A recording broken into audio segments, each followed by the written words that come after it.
Still going, we're doing the live stream part. All right, and here we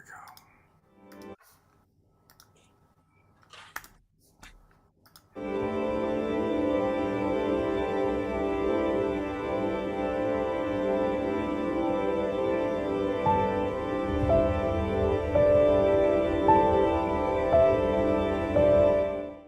What if I were to suggest that you play a key role in the awakening world? And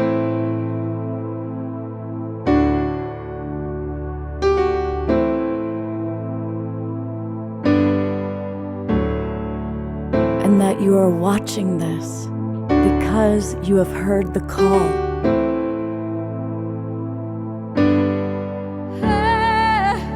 We can start right now by opening our hearts and minds.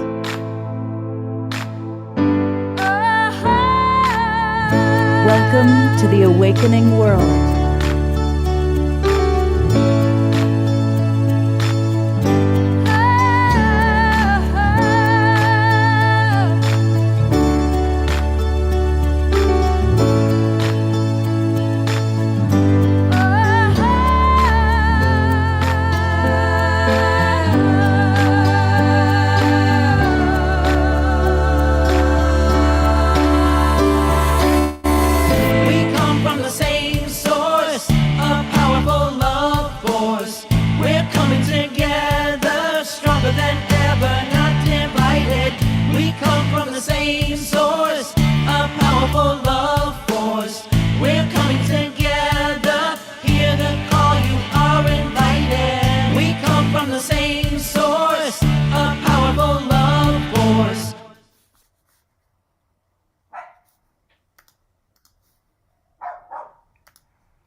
Good morning, everybody. I am Love Coach Scott Katamas, and no, that's not Love Coach Scott Katamas. That's Maureen Saint Germain. Here I am. Welcome. It is a beautiful, sacred Sunday morning for those of us that are here in California. But I want to acknowledge that there are people watching from all over the world. Welcome to those of you watching on Unify and all the people from all over. Let us know where you're coming from geographically. For those of you that are in our Zoom room, pop it in the chat box. Those of you watching on Facebook or on YouTube, pop it into the chat there. And it's always fun to see where we're coming from and where you all are. You also are invited to come into our Zoom room. I want to acknowledge everybody who's watching on Facebook. Thank you to John and Summer Raymer and the Sign Network for getting us out to over 100 groups and pages. And you can actually come into our Zoom room. It's free. Just go to globalpeacetribe.com, globalpeacetribe.com, and register. And the free promo code is new friend. So if you pop in new friend, that'll get you all of our links for the next 2 months, all of May and all of June. We do 3 shows every weekend, Friday night, Saturday night, and Sunday, always focused on a particular theme. For example, last weekend our theme was how to make every day Earth Day. And this weekend has been so much fun. It's been a collaboration with my friend Kenny Kaufman and the New Living Expo. For those of you who've been watching, we've seen amazing speakers: Bruce Lipton, Marianne Williamson, Daniel Brinkley, and about a dozen others. And Kenny did it again this morning. He has brought on just an amazing group of teachers and presenters live who are going to be with us to kind of share their tools for transformation. So speaking of Kenny, here he is. Well, Ken, we're in the home stretch of this powerful weekend. How are you feeling? Excited, exuberated, and thrilled to just have another day of bliss with you, Scott, and all my great speakers that are joining us today. Everybody came in nice and early. I love it. I didn't have to stress, and that's how I feel about the whole show. It's going to be stress-free, smooth sailing. Everybody's going to have a great time, good energy. It's my motto. Everybody having fun. Yeah, absolutely. And again, for anybody who doesn't know, the New Living Expo takes place next weekend in San Mateo. That's just south of San Francisco, north of San Jose. And it's going to be, for so many of us, the first time in 2 years that we could hug each other. We've been, it's like, it's going to be a hug fest, I think. And so, and it's an amazing event with over 100 speakers, 200 booths, and the opportunity to meet in person a lot of the people you've been watching live on Zoom. I want to briefly just show you who our guests are today, and then Maureen St. Germain is going to lead our opening kind of meditation and connection time. We've got with us John Gray, and many of you saw John when he was on Saturday Night Live a few times, and he's a big friend of the Global Peace Tribe, and of course, a best-selling author, and also really someone I've always looked up to when it comes to relationships. John understands about relationships in a very powerful way. So it's great to have you with us, John. Thank you. Thanks. Happy to be here. And we've got Lisa Barnett, who is a new friend for Global Peace Tribe, but it's great to have Lisa with us. And we're going to meet her and learn all about her. Here's Suzanne Ross. You've seen her on some of the Saturday Night Live and Global Peace Tribe shows. And Maureen St. Germain. And I'm going to put the full focus on Maureen, because she has offered to lead our opening early morning drop-in time. So thank you, Maureen, and please take it away. Very good. So I like to do a morning prayer every day, and it sets the stage and tells our vibe, our source, and everything in between, our unseen helpers, that we're on the side of moving our consciousness closer to our divine self. So I'm going to share with you a morning prayer that's in one of my books, and I invite you to join in. I'll say it slowly so you can say it after me if you wish. I ask for the full expression of my highest self to be ever present with me this day. I ask for the masters, teachers, and guides of me to be ever present this day. And I ask that they be given full access to my 4 lower bodies. So take a moment and imagine your physical body, your mental body, your emotional body, and your etheric body lining up, kind of like a combination lock. And that they're in full alignment so you can be in full alignment with your higher self. I offer myself in humble gratitude in service to the Great White Brotherhood, legions of 100% white light, and all beings of 100% white light who are working with me. I ask that this divine guidance assist me and allow me to pursue my soul's highest purpose in this lifetime with the most evolved appearance possible, that expresses in the kindest, most generous, and gentle way. Amen. Thank you so much. I'll just kind of continue to breathe that in for a little bit. I'm going to bring all of our presenters on for a moment here. And again, let us know where you're from. Already, people have let us know. We've got people watching from Spain, Ecuador, Tel Aviv, Victoria, British Columbia, California. So it's pretty fun. We have a very global audience. And there is Karina, who is the woman behind the great man. So thank you for being with us, Karina.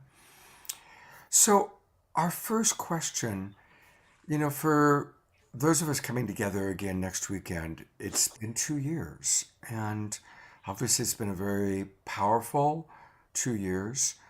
And so our first question for each of you, maybe I'll start with John and then love to hear, please, everybody answer. Our theme is tools for transformation. So what has been maybe your greatest challenge, and what is a tool that you've personally used to make your way through that challenge of this time in human history? And I'm going to put the full focus on John initially. Oh, well, very soon after my wife, Bonnie, died, after being happily married for 32 years, my soulmate, I was going through my major grief. And it kind of just fit in with nobody wants to go, can't go outside, or they're afraid to go outside. Here I was, happy to stay home and grieve. For me, with Men Are From Mars, Women Are From Venus, I talk about men in their cave, whereas women need to talk, very simple ways. Connecting is a way of producing more estrogen for women, and they need more. And being more independent and alone actually rebuilds your testosterone. So it really worked out really well for me, because love is everything I teach. And it was a chance for me to connect with my higher self, with God, both. So I did a lot of meditation. Back in my 20s, I was a big meditator. I was personal assistant to Maharishi of the TM movement, and kind of his star meditator. They did posters of my brain function and so forth. I would meditate 15, 20 hours a day. I was extreme. Okay. I'm an extreme person. I went from extreme pure celibacy, no masturbation, no relationship, just one with God, to extremely into relationships, as everybody knows me as an expert on relationships, understanding how men and women are, because I'm a heterosexual man, helping people understand that. And it evolved into the recognition that every human being has a male and a female side. And through loving each other in a non-judgmental way, someone who's different from you, then you're able to find what's different about them within ourselves. And that's sort of the balancing of the yin and the yang within ourselves. But it allowed me to focus on my wonderful meditation, which I had when I was in my 20s, of just being in a state of unbounded, unlimited bliss for years. You lose a bit of that once you start having sex. That's another bliss. And so here I was without sex, without relationships. I was able to go back to my roots in meditation. I just love to meditate. Not that everybody should meditate as long as I do, because I'm an extremist, but fasting, silence, doing bigu, which is having your mask on in the darkness, being able to really connect with the formless part of the universe, and then to come back out and connect has been quite wonderful. So meditation was my major way to cope with the isolation and the stress and the foolishness, the fear. People have so much fear. Fear is forgetting everything's all right, forgetting that this is a divine play. We're all in a divine play. And I know some people that if you're looking on one side, you see, oh, there's something to be afraid of. If you're looking at the other side, there's something to be afraid of. And the reality, I think that most of our listeners today know that there is something called polarity in the universe.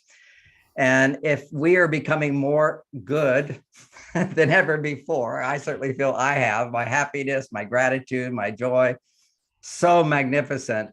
It only increased by experiencing the grief and death of my wife. Even though I knew she was blessed, graduated into heaven, still the human part of me, which is still attached, had to let go and let God in. And God sure came in big time. And so to know that there's always a duality in the world. So as this high energy is coming into the world for massive transformation, that's good. There has to be the darkness to reflect that. And those forces are battling now. It's amazing that people could predict this, but on a certain level of consciousness, it's all already happened. So one can see into that. So we win, essentially, and we grow through our pain. It's the growing pains. Oh, the depth of grief that I felt through losing my soulmate and finding her again in my heart. It was just, that's our destiny. We'll find a higher self now through our journey. And I'm really happy to be here, Scott. Thanks for inviting me. Oh, thank you very much, John. And my wife also passed away. And it's a big one, and then learning the balance of staying connected in the spirit realm, but then also letting go too. There's like that balance of staying connected and letting go. That's quite the journey. So it's great to have you with us. Thank you. I'm going to put the spotlight on Lisa Barnett. And Lisa is a new friend, but she's the founder of the Akashic Knowing School, where she teaches us how to access Akashic soul guidance. And boy, that sure transforms our life. She's an author of 3 different books on the Akashic records. So, Lisa, I look forward to hearing about that. But that same first question, what was maybe a challenge for you during these last 2 years, and what's a tool for transformation you'd like to share? Absolutely. Well, I am really honored to be here with everyone. So thank you. And so the last few years has been very interesting for us because my husband and I have gone from being empty nesters to having our 20-something-year-old kids come home because universities were also closed down. So, you know, there was nothing much to do. They went online with school. So one of our twins moved home after having just graduated, but not being able to get into her master's program. And our son moved home to finish up school.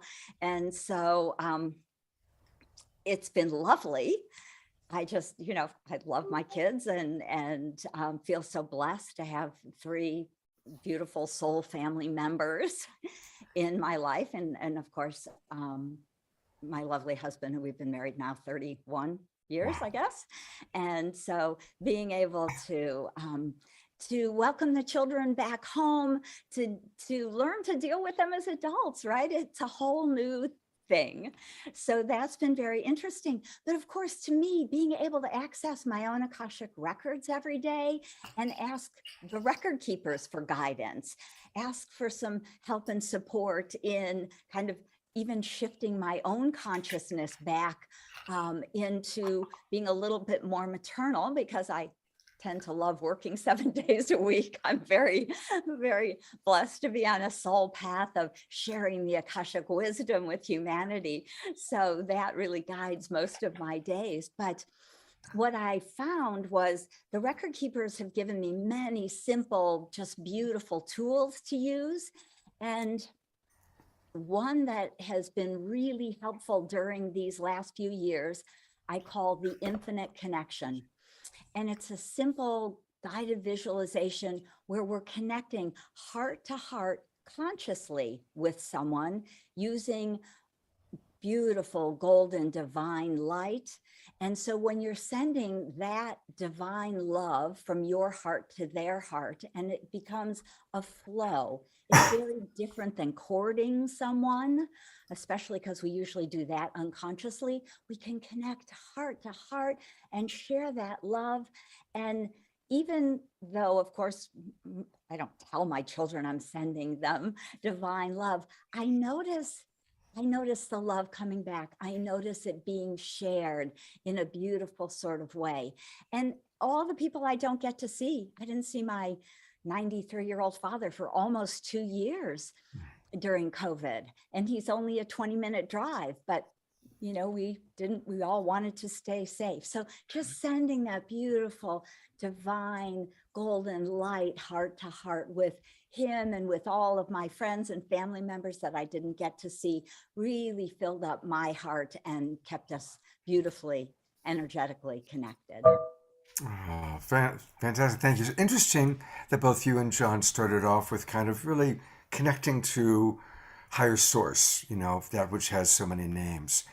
You've mentioned Kenny and Karina, and we're going to, of course, see Maureen and Suzanne in a moment, but I'm going to put the spotlight on Kenny and Karina. Oh, nope, yep, there she is. Surprise you. Just wanted to give you a chance to reflect a little bit. Any responses to what you've heard from John and from Lisa? Or if you want to answer that question, what was challenging? Well, I know it was challenging for Kenny, was trying to get the expo going and then having to postpone, and trying to get it going and postponing. But what's a tool that you both used to make it through that experience in that time? Sure. I'll be very honest and I'll say, of course, I don't know any other way really. The reason I'm here and how I do my life is very God-centered. I don't mean to sound, special or anything, but, after going through a 20-year eating disorder, I'm 30 plus years over it now, and a couple brain surgeries and a couple, blended family with a couple, difficult situation there for 20 years. I mean, I have come to believe that God doesn't put me in any situation that I can't learn from, and that I won't become a better person for going through.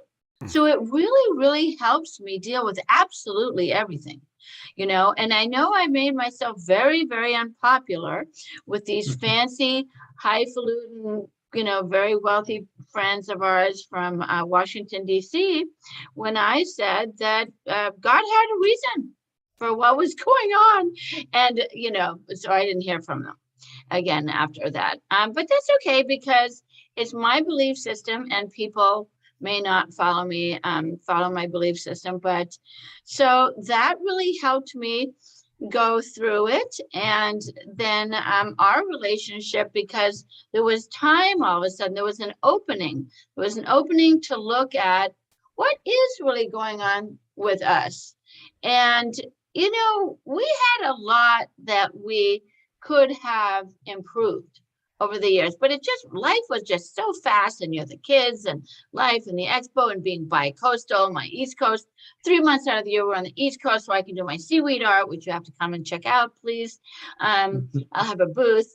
And so, we were just kind of doing life, but, not really as together as we could. And so it just happened that COVID really, really helped us slow down, look at our relationship, heal our relationship, and actually we have given birth to a whole new relationship. We are in a completely different place that we were in 2 years ago. That's beautiful. And Thank you. I want to acknowledge that, because as a relationship coach, that's not always what happened. A lot of people, I think everybody was forced to be home. And for some couples and families, they grew closer. And for other couples and families, the hard stuff, the things that maybe they hadn't been dealing with, whatever it was, alcoholism or loss of trust, came to the forefront. And if they worked on it, they grew closer. But other couples didn't work on it, or they struggled with working with it. So I'm celebrating that. And the other thing I just want to acknowledge is how important it is for us not to make enemy images out of people who have different beliefs than we do. It's so important for the red people to at least try and understand the blue people, and the blue people to try and understand the red people. And for us to really end this polarization. We see this war in Europe and we say, oh my God, war is terrible. Well, we go to war in our relationships when we make somebody wrong for liking a different political candidate or having a different belief system. So, I'm feeling sadness that your friends had that experience, and let's just all learn from that, to not do that. Let's just not do that. So thank you. And I'll add to that, Karina always says, she goes direct, and her direct is going to the beach. That's her higher power, in her best state. And I love that, because, for me, higher power is really so much in control, more and more. I think this last 2 years really made me a believer in higher power that I didn't really even believe that much of it before. But I'm reading a book now about the universe and how it's all interconnected. And it truly blows me away of how we are all interconnected. We are all one, the love, and how this whole cycle of the earth and the people and everything's so interconnected, and the other galaxies are out there. It's all this one thing that I think it's, for my brain to try to comprehend that, it's like crazy thinking, but it exists. And at the same time as you got to hold the space, like I hold the space for the expo, hold the space that is all happening outside of ourselves, but it's all happening at the same time. And we are part of that existence. And it's just amazing. It really is. I want to get to Suzanne and Marine, but since you brought that up, I love this little thing. Deepak Chopra was on our show recently, and he pointed out something amazing about the most ancient spiritual texts that have survived are the Vedic scriptures, written about 7,000 years ago in Sanskrit. And in the Vedic scriptures, God, known as Brahman, is assigned 26 principles. Fast forward 7,000 years to today, and our highest form of science is quantum physics, which of course has established that we are all part of a unified field of ever-changing molecules and ever-changing energies. And the scientists have assigned 26 principles to the unified field. And those 26 principles perfectly correlate to the 26 principles assigned to God in the Vedic scriptures 7,000 years ago. So our most ancient spiritual wisdom and our most modern science is saying the exact same thing. It's what Kenny just said. We really, truly are all one.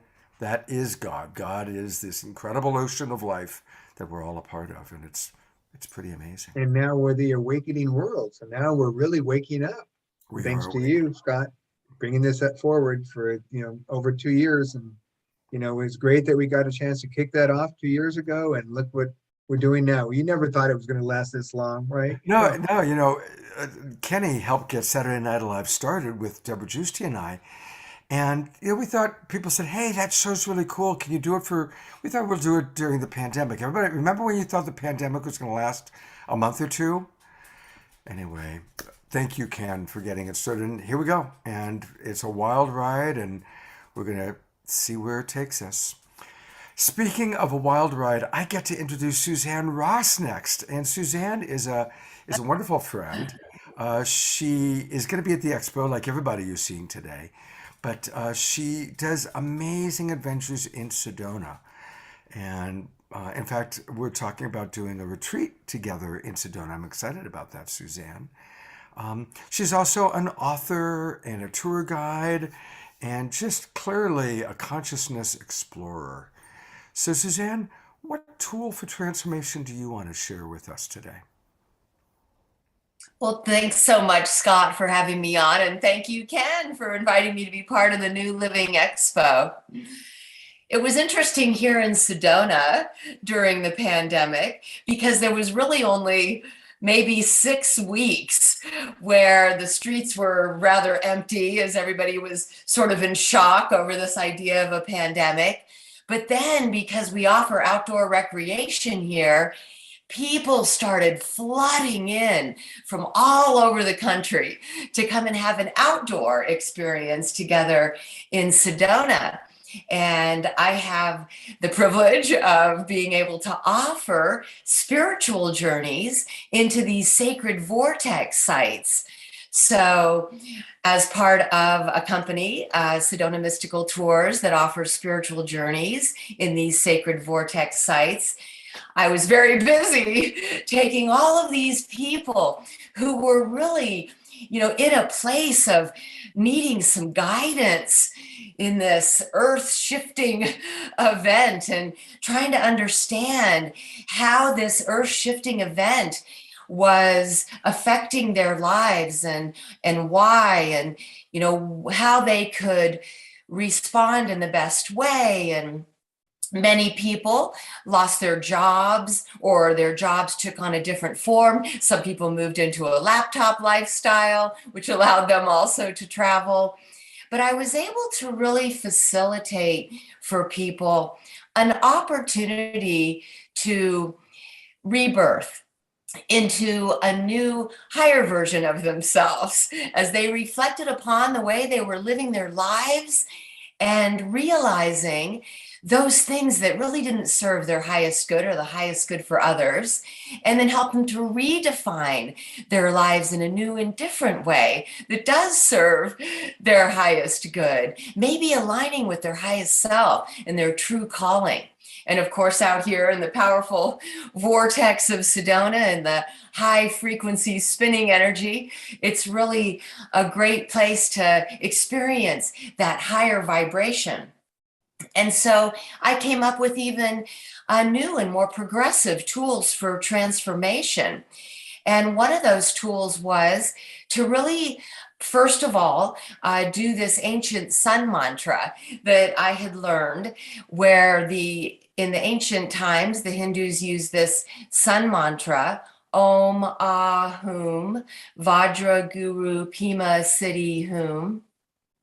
And they would imagine the sun like a clock, but in its correct structure of 1 at the top, and go around 12 times saying this mantra, and then spiral into the center and say it one more time for source. Now, as we know, the source flows through from the great central sun through our sun. And right now we're receiving these really supercharged photons of encoded light. And so we would, stand facing the sun, eyes open or closed, and we would do this sun mantra and just open to receive these supercharged photons of light to really raise our light quotient and increase our love light frequency while opening to be downloaded with these advanced codes of creation flowing through the sun.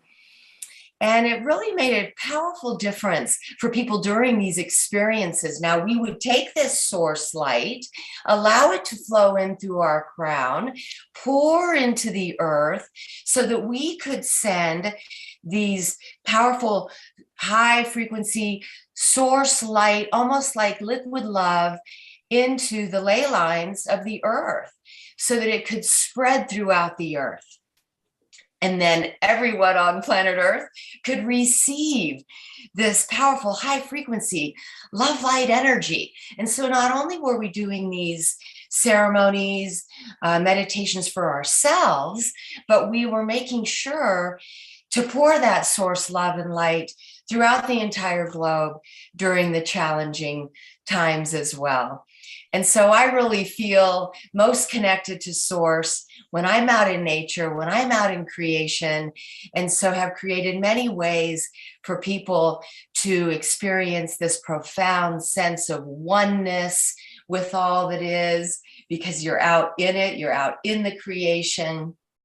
And then, of course, doing really high vibrational, high frequency practices. Also focused on spiritual technology. And so really kind of tuning into those higher chakras of the Merkaba, time translation vehicle, and, seeding consciousness within the Merkaba, and even going higher into the oversoul and into the omni brain to, become part of the neural network of the one great mind. And so really kind of using these spiritual technologies as well, sort of as an alternative to the AI technology, coming in, and give people a choice so they can choose spiritual intelligence over artificial intelligence that's being perpetuated upon us at this time. I see John's coming in on that for a minute.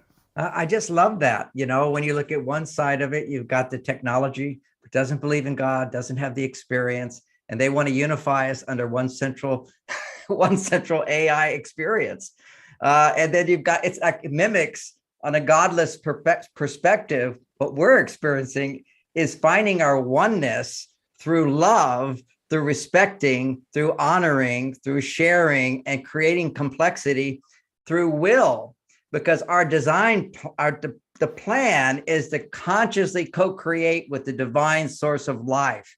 And you can't consciously co-create if you don't have will, which is the whole idea. Is free will allows us to make mistakes, which is human, and learn from those mistakes, which is divine. And to take away people's ability to make mistakes through control, separates us from our ability to take responsibility through our own free will to recognize every time something happens that doesn't feel good, we have a responsibility to shift our thinking, to shift our behavior using this new technology, which is coming into all of us. That was part of what I was sharing is my long meditations.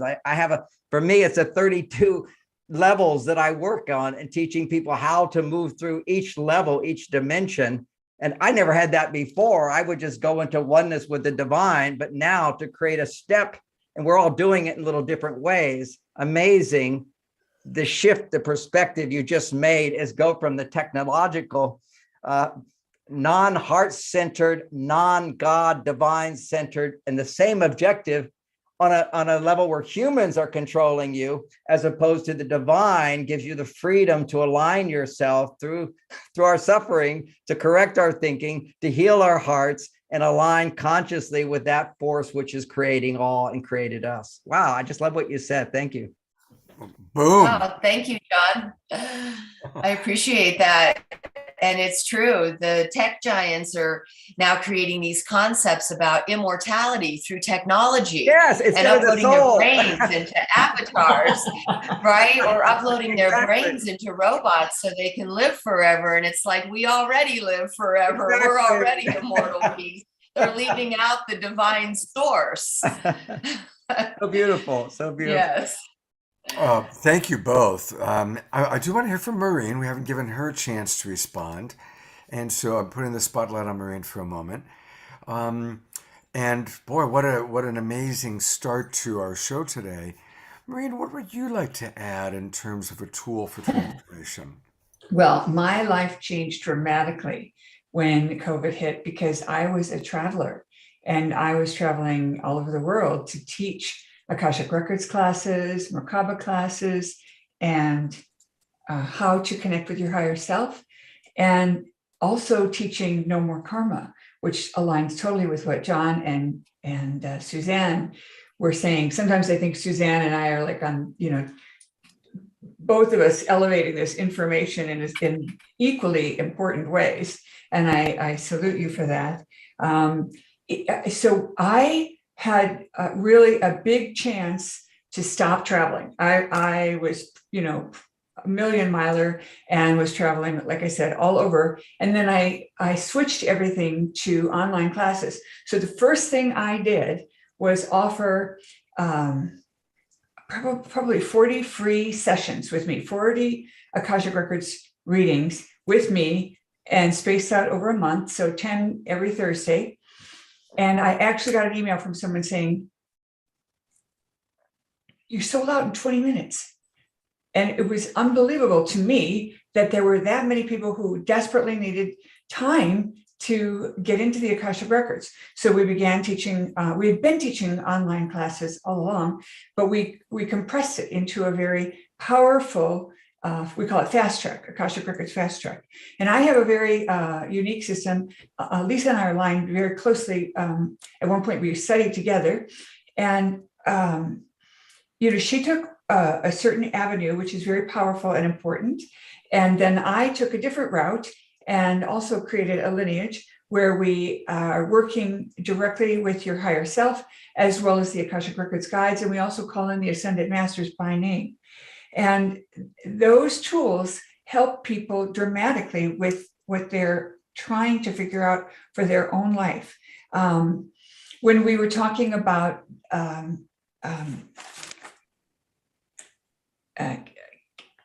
Karina, the beautiful spouse of Ken, I taught people a tool to say when someone has an opposing view, I champion your right to hold that belief as long as it pleases you.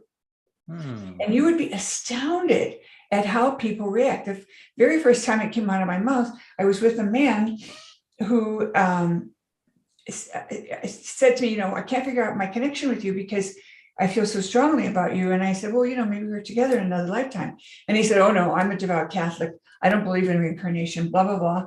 And that's when these words came out of my mouth. I champion your right to hold that belief as long as it pleases you. And he actually leaned in and said, does that mean like your grandfather and my grandmother were married? And I smiled and said, well, that's pretty close, because he wasn't ready to hear the whole thing.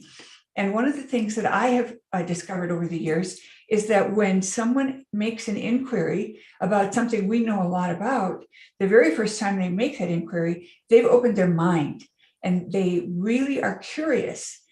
So I always give them the short, unimportant answer first, and then change the subject. And I wait till they ask the second time, because the second time means they've thought about it for a while and then they've opened their heart. Because we don't realize that when people are curious, and if we blast them with all the cool stuff we know, they go running. And then it takes them longer to get over that hump to the next thing. So one of the tools you can still use even today is this phrase. Another tool that happened to me, because I was in close proximity, I found that I needed more outdoor time, like Suzanne was talking about. So I made a lot of long walks and a lot of experiences that I could do that took me outside. And that was very, very powerful. I still did some travel, surprisingly. And in the midst of all of that, I also finished this latest book called Mastering Your 5D Self. And I it came out just a month ago. And in that book, I take people into a whole new layer of information that was brought through to me. And a lot of times when I get information, I get this knowledge, it downloads to me, and then I'll verify it with my guidance and my higher self. And then I wait for the understanding, because a lot of times I get information that I didn't understand. For example, back in 1995, when I was first told about no more karma and released that information to some very good friends who were devout Buddhists and students of mine, they did not take this information very well.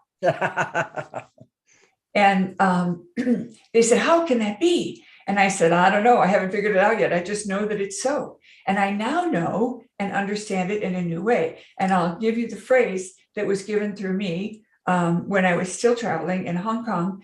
The message was all about no more karma, because the students, Asian students, the Asian community has a much stronger lineage to reincarnation than most of us Westerners. So it was pretty hard for them to take in. And the final message, I'm just going to comprise it in one sentence, was the game is over, referring to our 3D polarity thing. The game will end when there are no more players. Will you be the first to leave or the last? And when that came through, I thought, I'm out. I'm not playing that game anymore. And one of the things that happened in this whole process was I was given a gift of money and an instruction to start a school in Sedona. And I was in New York City. Okay, so you guys know how intense it was there. And I just sat on it because nobody was going anywhere, nobody was doing anything. And brilliant Suzanne put on a live conference outdoors and invited me as one of the speakers. And I thought to myself, well, if I go to Sedona, I could look at property. And through a whole series of events within that window of time, I found the property and bought it and moved to Sedona. It was not on my wish list or anything. And, thanks to Suzanne for making that little window open, and then all these other things opened. So moving to Sedona was part of the whole idea of starting a school. And in this whole process of a time alone and focus time on yourself and what you're doing, I was given the tools to do a rebranding. We spent a whole year on it. And so now my quote brand is the St. Germain Mystery School, and I am hosting other teachers and bringing opportunities for other teachers to bring their messages to interested parties. And so I want to close with one more statement about two things. I think today or yesterday was the birthday of the Buddha, and it's being celebrated by many traditions in India. And that's why I'm wearing this Indian costume in honor of that. And secondly, the tools that I brought through that are in this book, 5D, are a new spiral chakra meditation. Everybody has learned to do the chakras either from the base up or from the top down. And I was given the understanding that the chakra system needs to be activated in a spiral way. And it's very, very powerful because you start with the heart and then you move into the solar plexus. And instead of the solar plexus being filled with fear, it now is imbued with the unconditional love that you hold in your heart from the great central sun. And it continues on like that. And it's a remarkable tool, and we've gotten incredible results. And we finally want to offer to you that these tools are available. When you get my blog, I have new information on my blog all the time. And of course, in the book, if you buy the book, we have a special gift for you online where you can get some of these things for free. Well, thank you so much. And I got a request. People are asking if you could put into the chat box that opening prayer and then also the phrase about championing the right, the exact words of championing the right to hold a different belief as long as it serves. Okay, And happy to. thank you so much. Well, I've got a question, and I'm going to start with you, John. Obviously, everyone on this panel is very far along the path of connection through meditation or through the Akashic records or through whatever to higher self, to higher source.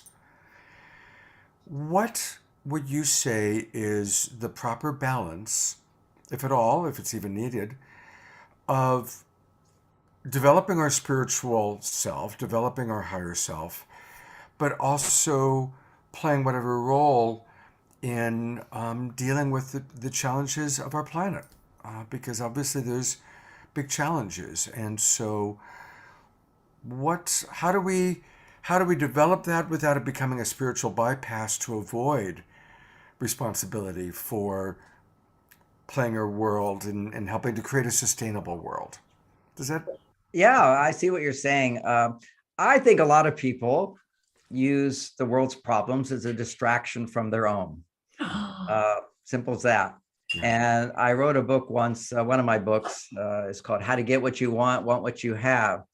And I talk about in there the secret of since there's so many now, of having it all. Okay. To have it all in life, all my dreams have come true and more keep coming true. And I'm a good example of that. I'm a spiritual I'm materially successful. I'm emotionally successful. I'm happy and fulfilled. And I'm 70 years old and I have an active sex life. Okay. So what more can you want on one level? Okay. So, and I say that now at 70, I go, look what I've accomplished. Okay. I'm not trying to ego trip, but I know how I did it. And I did it by not letting distraction rule my life. So I talk about, in a sense, 10 buckets of our primary human needs. And it's what we come into this world and the womb is to recognize the consciousness that says, I have to do nothing. Everything is done for me. It's the highest best when we're connecting from God to spirit into this world, into the womb. Mom's doing everything for us. We don't have to do anything. That's a foundation that we have to recognize that we have a higher power that is right there with us. And we have to attend to that, to embrace that at every level of maturity. Then your next one is that there are people that know more than you. And that's like parents. They will take care of you. You have to go to them, mentors, counselors, teachers, and all that. We have to attend to taking classes to learn from others instead of thinking we know it all. Then comes a child 7 years to 13 years old. Around that time, it's very important to establish safety. There are rules. And when you follow rules, the world is safe. And that would be playfulness, games.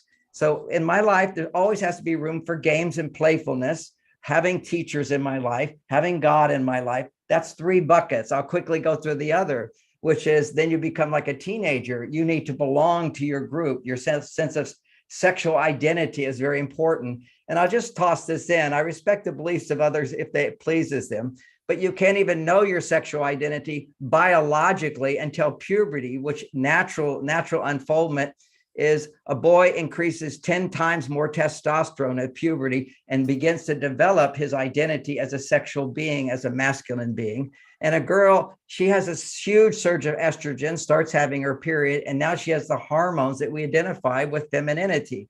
So we can't even know our sexual identity. Then that goes through our teens, through bonding with others and learning and teachers. What you do is as you evolve, you have to keep spinning all those plates, kind of like the Chinese acrobats. There'll be a man on stage and he'll start spinning a plate and it'll go automatically. Then he spins another plate and he spins another plate, but then he's got to go back and spin the other one and spin the other one. And then he moves on to spinning the 4th plate, which is self-realization. Once we have a sense of sexual identity, then who are we beyond our sexual identity, which is our soul? That's personal growth. That's self. Who am I? Ramana Maharshi. That was my stage of This is self-sufficiency. We're not looking to anybody for anything. We have to find the source inside ourselves. That's our 20s, which we can also say very simply is self-esteem. Then you move on from self-esteem around 28 years old. That's where most people get divorced if they got married sooner, because they have a sense of, wait a second, I've been giving up who I am. I want to be in a relationship of equality and respect and intimacy. And that becomes the world of romance, love, sharing, and building a foundation of two people in cooperation and harmony who can then make a baby, which is around 35 to 42 is where we learn unconditional love. And that's a very important lesson to learn. And I use those things all along is to keep applying unconditional love. Having children or a garden or a pet helps us to develop unconditional love.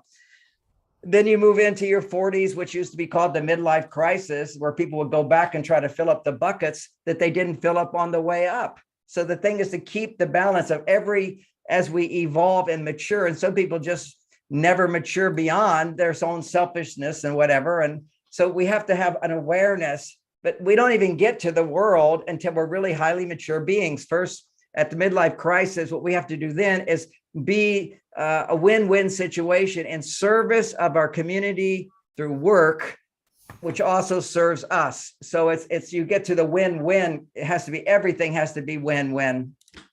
And I remember trying to set up businesses and whatever, going to my lawyer to write up the contract. He says, I can't write a win-win contract. My job is to make sure you get the best we can get out of the person. That's the corruptness of our community in the world. We have to have that win-win. I get paid, but you get what you want. You get paid, you do something for me. It's that reciprocity on a financial level becomes very important at that stage. Then we have, beyond that is politics. Okay, now you're around 49 years old. You're capable of learning so many lessons in life. We can start thinking for other people. And you start thinking for other people. And once you start thinking for politics, how we should all live together in harmony, now you can go beyond that to the next stage up, which is taking care of the planet. And then you're taking care of the cosmos. And then you no longer depend on God, but God depends on you to bring light into the world, which is the light workers. But you can be a light worker and completely repress all those other things. And your power to do that becomes diminished. Our power as human beings is to bring the light down into an integrated human being who has love and intimacy, who has self-sufficiency and self-esteem. So anyway, that was my long answer to, I think it's a distraction for most of us. If we can try to hold into that, our spiritual development, our personal growth, along with intimacy, along with health and vitality. Actually, that was when I skipped. It was around 50, 55 is where, once you're beyond 55, 56, 57, when you get together with your friends, you're talking about your health. Oh, I got this, I got that. That's what we really need to focus on it. But we can have a little bit all along the way, but our main focus and development has to be at different stages. And to be teaching children about global warming, I think is abusive. They should be worried about being in a state, playing games and having joy and having fun, and teaching them about sex. Are you kidding? They're not able to comprehend that at that stage. And it puts them way more adult than they are. You know, what is it? The Steiner schools, they're really good. They teach children according to their level of evolution for that stage. Mythology, we live in a dream world. And now scientifically, we know up to 7 years old, you don't even have certain frequencies in the brain to think. Basically, we're in a trance state, we're in a hypnotic state, we're in a dream state, we're producing theta frequencies in our brain as children, and we just absorb history. Because our parents absorbed their parents and their parents. And now we have to come down, bring the light, shine the light on our limited conditioning and transform it. And that's part of our job here at different levels of consciousness. Boom. Let's just breathe all that in. Brilliant. You know, it's interesting. Bruce Lipton was on Friday night and he said something very similar, John. He was talking about the first 7 years. We are just running patterns. We're just watching our parents and watching the environment and running the patterns of what we see. Something kind of fun, and then we'll go on to other, but Dorina, who's with us from Ecuador, shared something with you, John, in the chat box. She says it's also World Laughter Day. And so to celebrate with the good humor, here is a new take on your wonderful book, Men Are From Mars, Women Are From Venus, which, by the way, best-selling book of the entire 1990s. But here's the new tech age version of it, according to Dorina. Men are like Bluetooth. He's connected to you when you're nearby, but secret for other devices and women when you are away. Women are like Wi-Fi. She sees all the available devices in men, but chooses the strongest one. That's great. I love it. I love it. Very playful. Really lovely. Very playful. Yeah, good job there, Dorina. And I just let me underline how important it is for us to laugh every day before I do my breathing exercises. I start with, it's such a good thing, smiling and laughing. It's so simple. There's the smiling yoga and laughing yoga, but you can't even get the full breath into your body until you're fully laughing, belly laughing when smiling. Now go into your meditation or do your breathing exercises. And I love those funny. That was a great thing. I have to try to remember it. It was really good. It's in the chat box, so you can. All right. And I'll copy it and send it to you as well. That's very nice. Very nice. Absolutely. Well, okay. So here's I want to just invite everybody who's watching, whether you're on Facebook or in our Zoom room. Now's the time. We've got just about 30 minutes left, so time for a few questions. So here's a question to any of you who want to respond. There's a school of thought that ultimately this is a dream world. And again, all of you have cultivated through meditation or through the Akashic Records or through, the deep work you do in Sedona, a connection to the big picture, a connection to the divine. So where do you stand on the idea that it's ultimately a dream within a dream within a dream within a dream? And to what degree do we create our own reality? And to what degree are we all about surrendering to the greater cosmic dream? And that's a question that I kind of filtered from one of our one of our Facebook readers. So who wants to tackle that one? Can I jump in and make a comment about that, Scott? Sure. Thank you. Gosh, what you're saying has been such a major focus of what I'm doing right now, because can you hear me, Scott? Yeah, I'm trying to find you. Oh, okay. I've come up with a concept called virtuality, and I'll be talking about it at the new Living Expo. And it is truly this idea that we are living in this virtuality.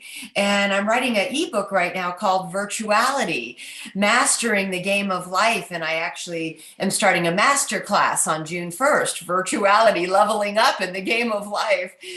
And this idea that essentially our eternal souls in the existential central universe, if you will, decided to play this virtual reality game by projecting holographic fractals of themselves into these different space-time timelines and dimensions. And so they started playing this video game called Space Time by into these timelines and dimensions, and as such sort of play this virtuality game, giving their avatars free will choice, but at the same time, their avatars all streaming the consciousness from their eternal source.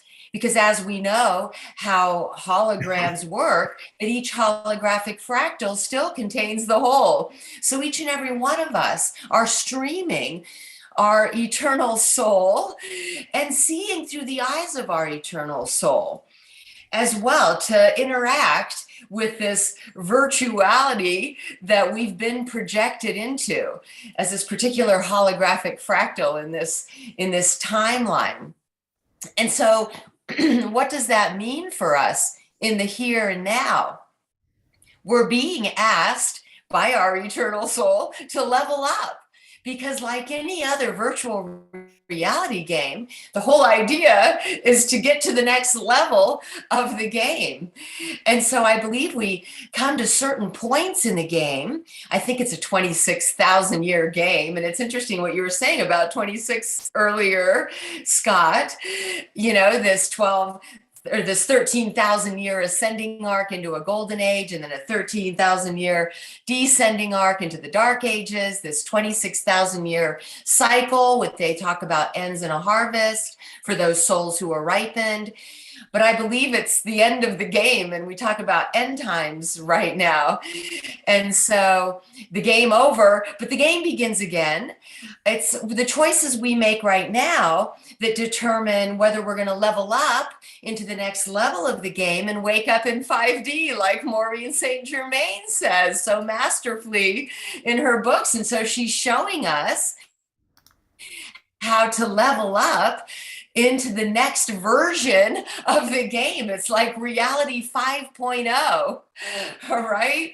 But for those who aren't ready, who didn't master the game in 3D, they get the opportunity then to go around the wheel again and play the 26,000 year game again. Or maybe at some point during that 26,000 year, they'll level up individually. But collectively, we're being given this opportunity during this major harvest, if you will, you know, to level up with Mother Earth, who's ascending as well. And so we can start a new game on the new 5D Earth.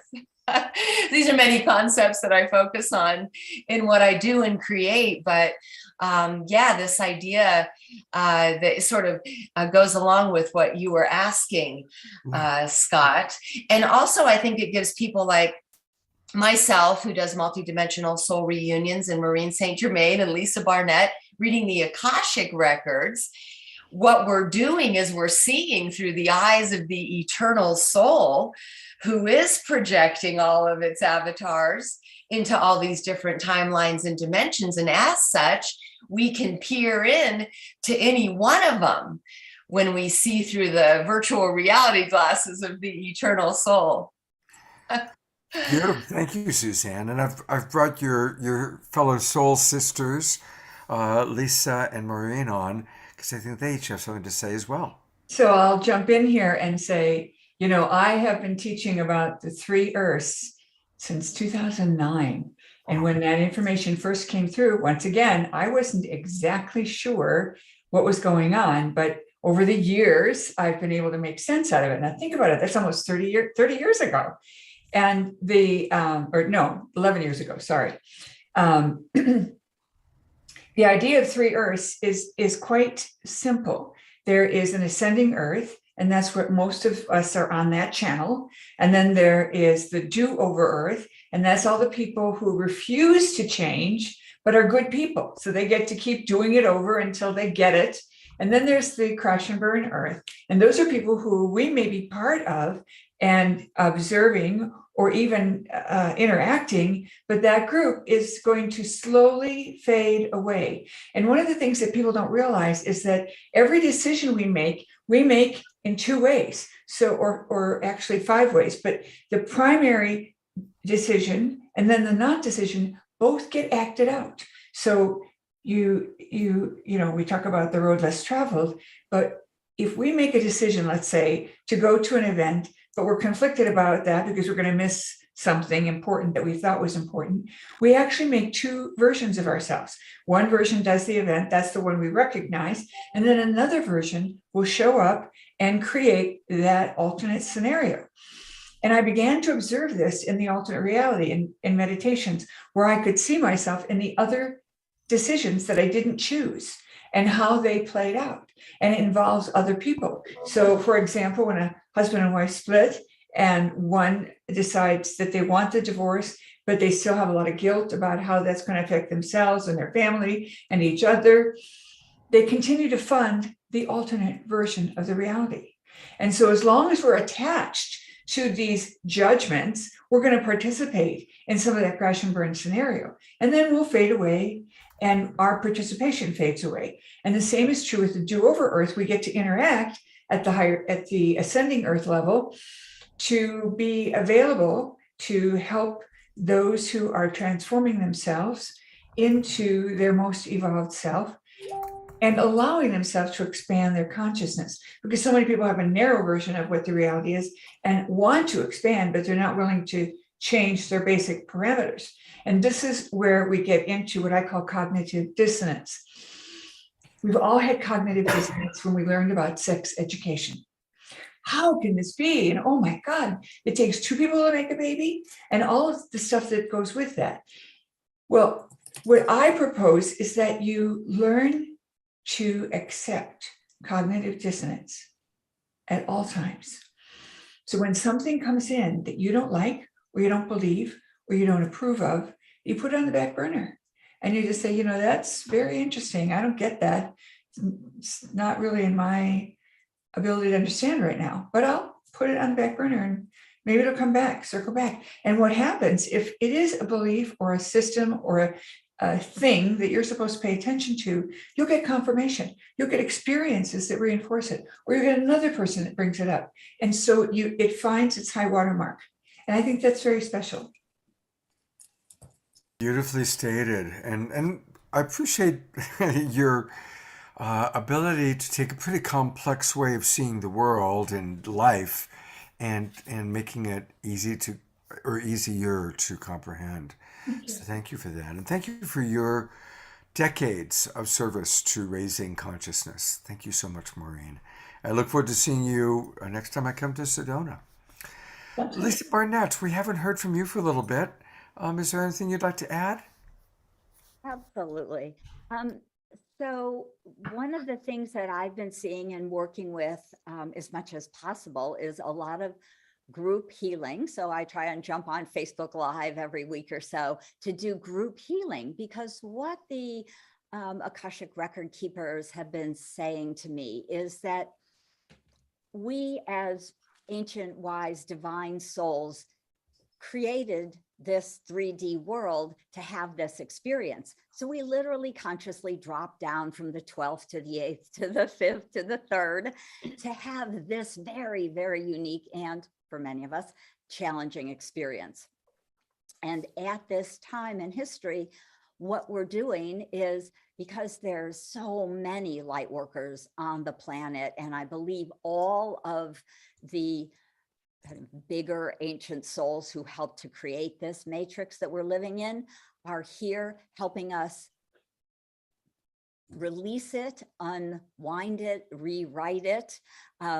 You could say it in many different ways, but often the way I see it kind of visually when I'm doing healing work is almost like the netting, if you imagine, that pulled the earth into a third dimension is being released so that we can start to raise our vibration as Gaia herself is awakening. And because we're on a sentient planet, riding on this beautiful being who is becoming awakened, I really don't believe there's any way that we can stay on this planet and not awaken. So I know that lots of people will leave and maybe return again. But I also believe that if we stay on the planet, that we will absolutely awaken, because if Gaia is awake, it will push us into that vibrational state of awareness and awakeness. So what I'm seeing is so useful for so many of us is to consciously start to unwrite the old patterns, to like get out of the old stories, release that energy. Again, forgiveness is phenomenal for all of that, compassion being in our hearts, remembering that we truly are these ancient and wise souls, and that no matter who may have hurt or harmed you in the past, they too are playing this game. They are playing a part. And we often wrote soul contracts with each other to live out these challenging relationships so that we can learn as a divine and infinite soul, so that we can raise our consciousness and energy. And eventually, and my guess is it will probably take longer than I'd like, I'd like this to be done in the next 5 years, but I'm figuring, well, maybe I'll hang around for another 30. We'll see. But that it will take us this time to rewrite and shift out of this 3D matrix. And my intention is to live through that fifth, sixth, and hopefully even eighth dimension, because I believe that is really where I can foresee us going in the not too distant future. I'm certainly hoping that my 26-year-old twins get to experience that eighth dimensional life here on Earth. So that is absolutely one of the ways I am accessing the Akashic record keepers and energy in the quantum field to help us rewrite our old stories and unwrite some of these old programs that are holding the matrix in place. Wow. Well, thank you. And we're at the point where I want to start letting people know how they can get more of each of you. And for Lisa, her website is akashicknowing.com, and you've got a masterclass that's about to start, I believe. Yeah. Right. Yep. May 12th and 13th, I'm doing a 2-day, there'll be half days, 4 hours each day, masterclass where I will be teaching lots of energy tools. We will be doing a lot of quantum healing through the Akash and doing group healing for everyone. So we can start to unweave and unwrite a lot of these old stories that we are still stuck in, karmic patterns, if you like to, use that concept, and even clearing and letting go of a lot of our old soul contracts that we have with other people to learn and grow through, to up level them, to upgrade them, or to release and delete them if they no longer serve us, because a lot of them we're done with, and sometimes we're carrying past life contracts around with us that are not valid at this time and place. So I do and teach and share and do a lot of that healing. So if you're interested in getting more of that information, I'd love to have you join me in the masterclass on May 12th and 13th. Fantastic. That sounds great. And again, that's at akashickknowing.com/masterclass. Lisa, it's so good to have you with us. Good to meet you. And I'll look forward to seeing you in San Rafael. Oh, fabulous. Thank you, Scott. Hey, John Gray has something to share. I asked the question about a dream world. He's got something to share about dreaming, and I'm eager to hear what he has to say. Well, I thought about it for a little bit, maybe a less esoteric description of, is this world a dream world? I think everybody's dreaming their world. I counsel men and women for 50 years, and they're always just imagining their partner to come from a different place than they really are. So that's what it is. Whenever you're upset with someone, you're imagining them to be worse than they are. And whenever you're in denial, you're imagining things to be better than they are. And, there's a part of our brain, which is fun to talk about, which is the prefrontal cortex. And the prefrontal cortex, when there's blood flowing to the left prefrontal cortex, you're optimistic. And when blood's flowing to the right prefrontal cortex, you tend to be pessimistic. Now, those are the extremes. It's the yin and the yang again. But we're designed to have both. That's what reality is you're able to see what is not so positive and also see it in a positive light, which is, okay, which has been such a beautiful message today. What I'll take away is the clarity and the recognition that all of our problems are opportunities to learn our lessons and to become better people, to become more aware of our inner potential to be of service to the world. But if people could just hold that one thought, really, we're just dreaming our partner doesn't love us. They're not there for us. Some of the simple things I pointed out, like when men go to their caves, oh, he doesn't love me anymore. If a woman's talking and complaining, he's like terrified. Oh my God, she's not going to love me unless I explain to her why she's wrong. And another takeaway for me is a really sweet one, which I liked a lot, which was about, I honor or I champion your different belief from me as long as it pleases you. It frees us from that grip of wanting to change everybody to make them better, ultimately better for us as well. But, they've got their own journey. I've got my journey, and I can always be more gentle in suggesting that, well, if you can look at it this way, that's what's the outcome of that. If you look at it this way, maybe there's a different outcome you might explore. Because I am in the business of not just allowing everything. I'm in the business of pointing out to people why they're suffering and why their children are suffering and why their lives are miserable. I have to give them a clarity of, when you're thinking this and you're doing this, this is going to be the outcome. And as long as it pleases you, do that. But the reality is that I've observed, I could be a little less dogmatic in my ideas. I tend to have to draw a line, on a certain level, there's a cosmic battle going here, which is, are we all the same or are we different and the same?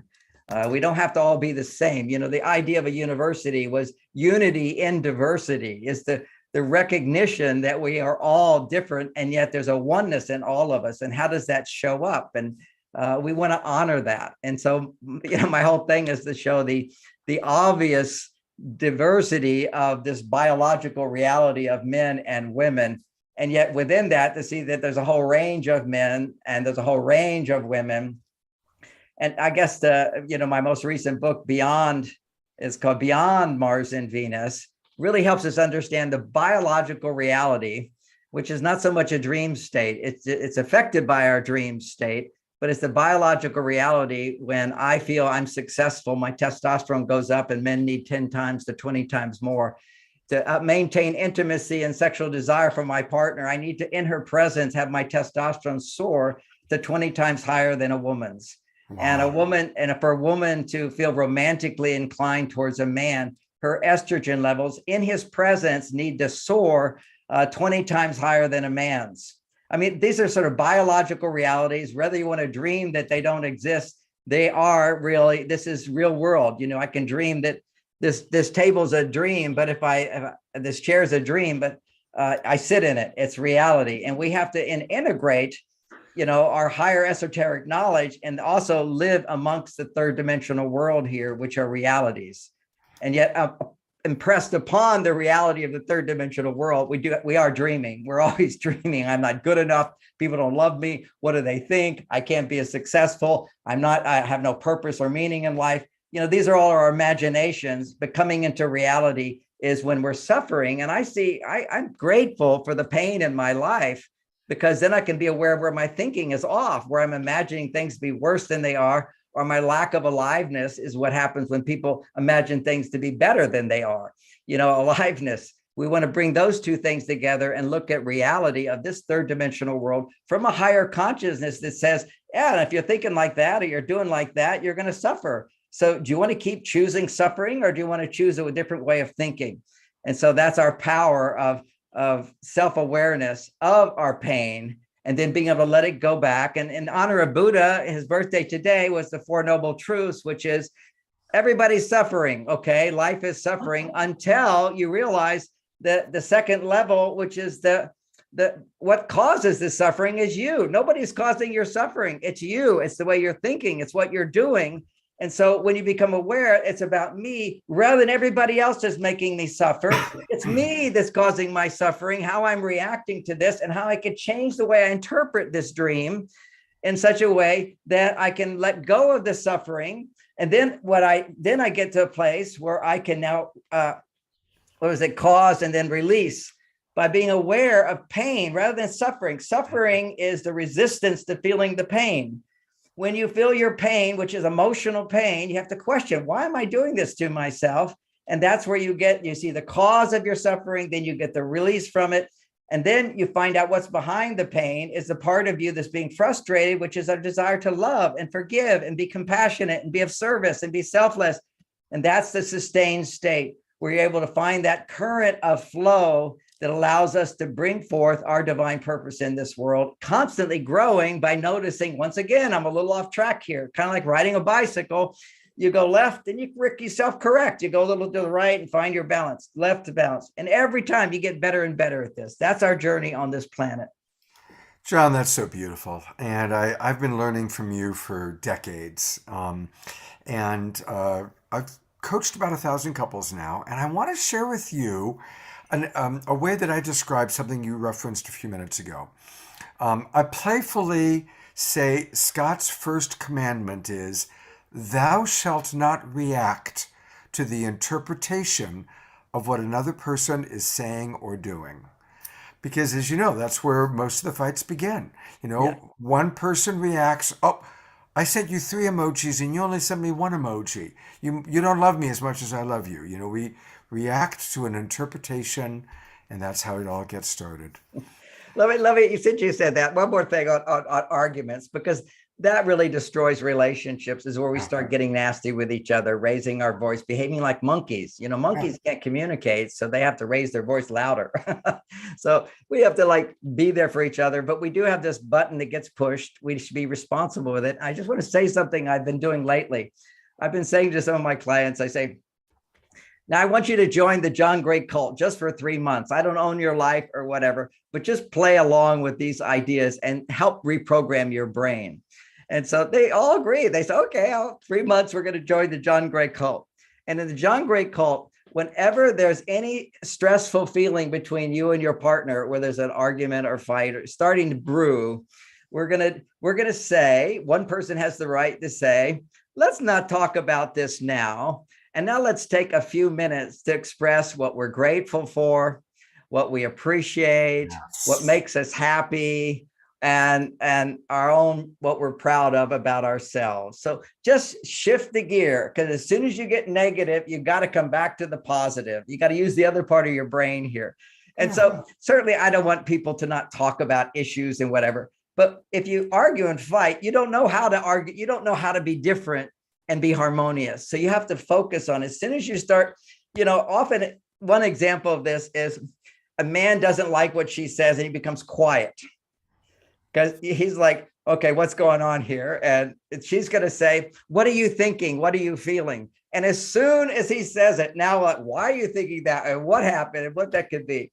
Because that's a tendency of men. When men feel a little stressed, okay, this is biological. When adrenaline and cortisol start getting produced in a man, his testosterone is going down and his estrogen is going up. So he needs to detach a little bit, which increases testosterone. Detachment is testosterone. Attachment is love and connection and so forth. But under stress, under stress for men, if they're getting too emotional, getting angry, his tendency will just to be pull away a little bit, pull away. And women love connection. That produces the estrogen that they need 10 or 20 times more. So it's kind of like, what's going on? So she wants to go in there and say, what are you thinking? What are you feeling? And as soon as what he's thinking and feeling is not harmonious with what she would like to hear, we're now into court. Why are you thinking that? And why are you feeling that? And what's going on here? So just for 3 months, let's just call it John Gray cult for 3 months. I'm not a cultist, okay? Live your own life. But if you're arguing and fighting, let's not talk about this now, because we're members of the John Gray cult. We just look at the positive and look at what we're grateful for, what we're happy with. And now you're retraining your brain at times of moderate stress to go to the positive part of you. So you're not dreaming everything's worse than it is. Moving from reptile brain reactivity and survival into frontal lobe responsiveness, where the empathy center of the brain is and the observer part of the brain is.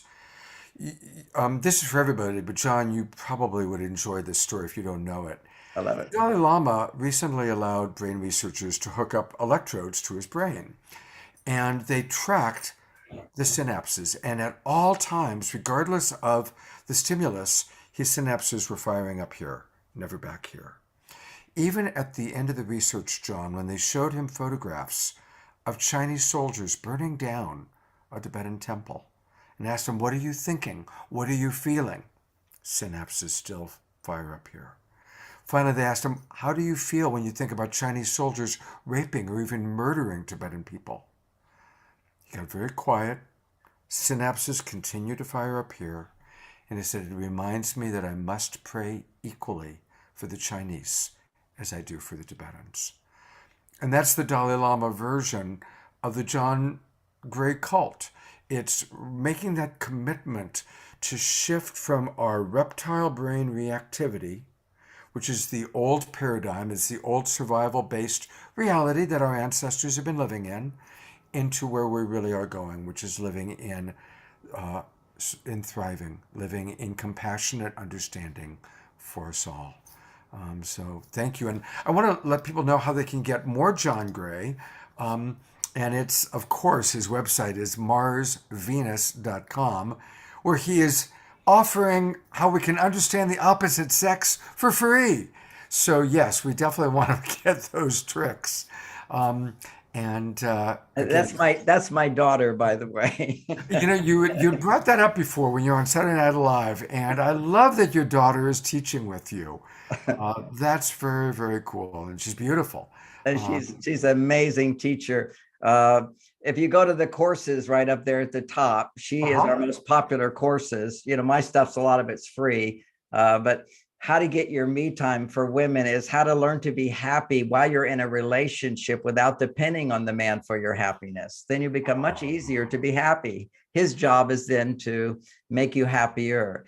And so what she does as a woman is explores all of the different brain and hormone the brain states, relationship states that regulate your hormones. There are certain times you need to be on your male side, certain times you need to be on your female side. And for progesterone, you need to be on both.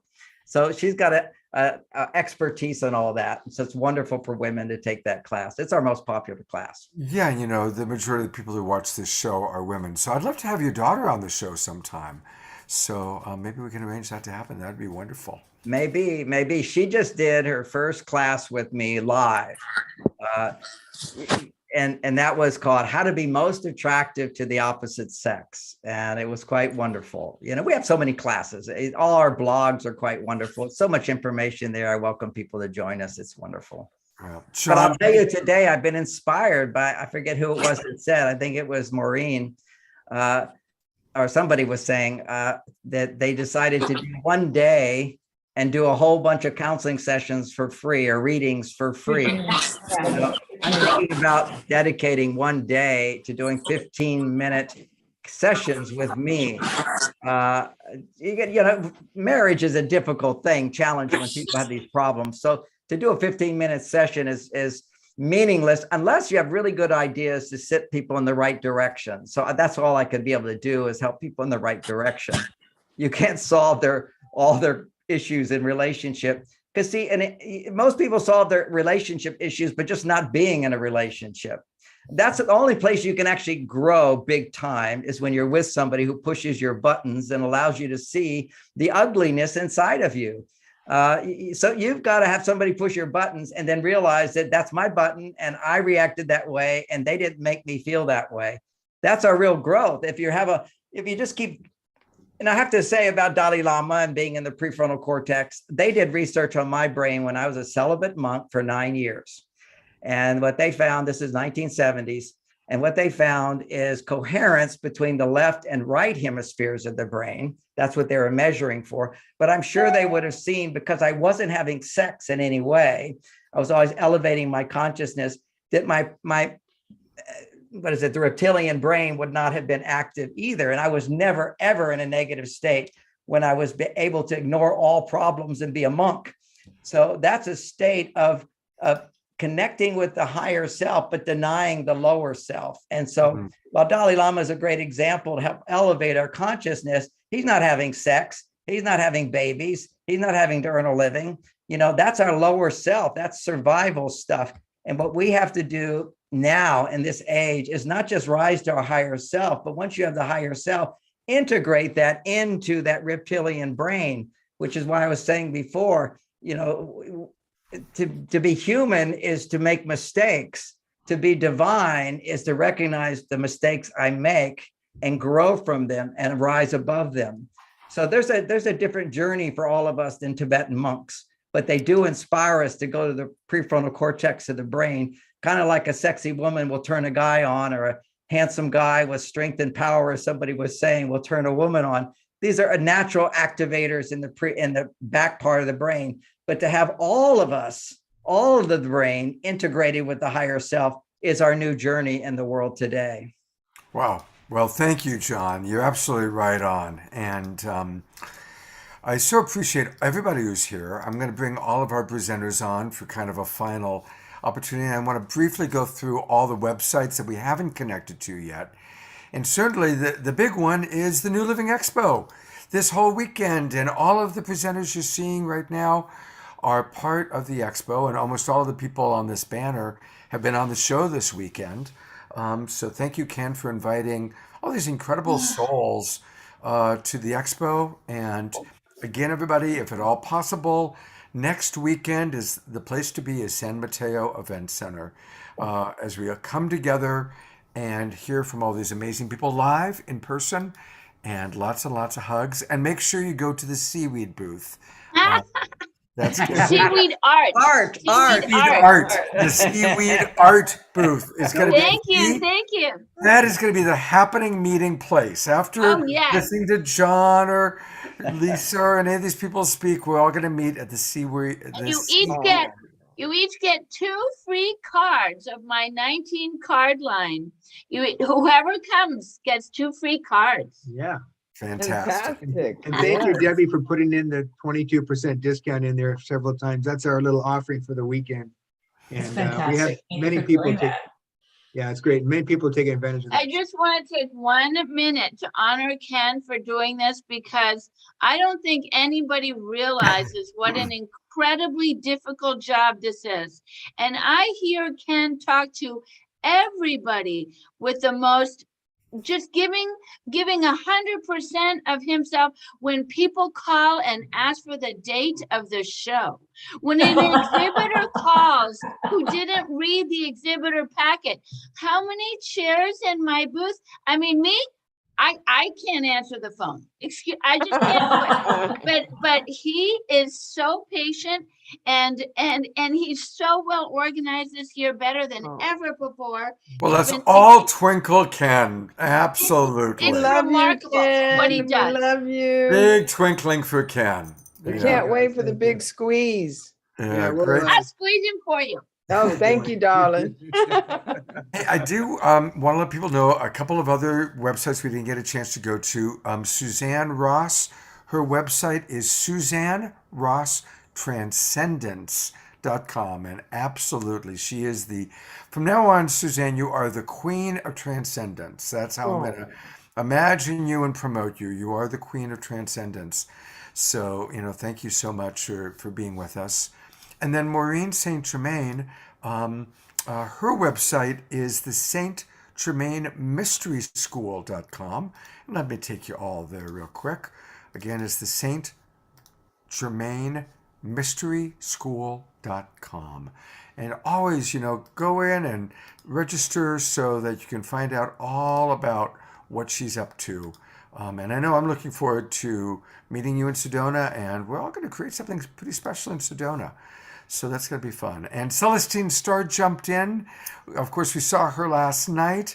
Celestine, thank you for your wonderful contributions and all that you do. And again, looking forward to seeing everybody next weekend at the New Living Expo. Thank you for being part of the Awakening World.